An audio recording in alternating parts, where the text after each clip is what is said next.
Welcome na naman sa another episode ng aking YouTube channel. Alright?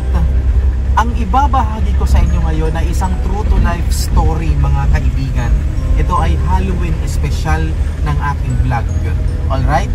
Mga kaibigan, nandito tayo ngayon sa loob ng aming subdivision dito sa Quezon City. Okay?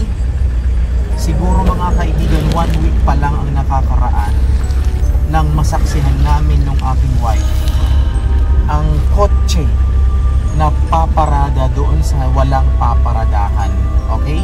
Alas 4 ng madaling araw, mga kaibigan.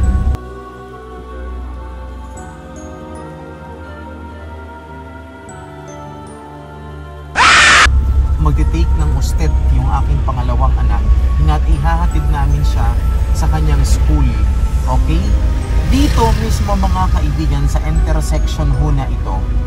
Talagang dyan sa intersection na iyan, alas 4 or 4 AM ng madaling araw, 4 AM na, madaling araw pa, nasaksihan talaga namin na meron ditong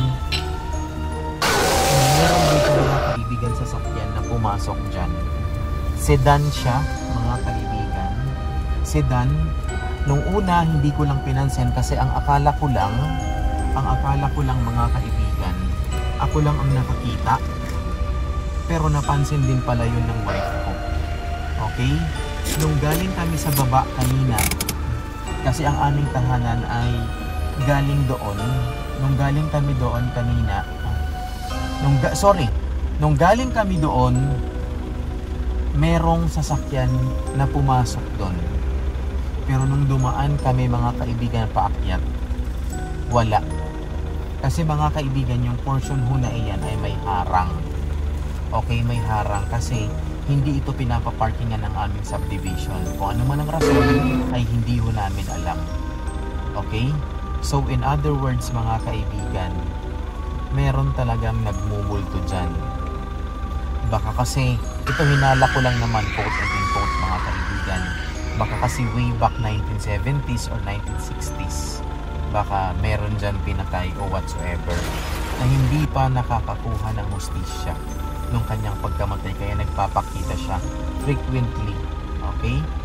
So yun lang mga kaibigan. Okay? So ito muna ang aking Halloween special sa ngayong 2023.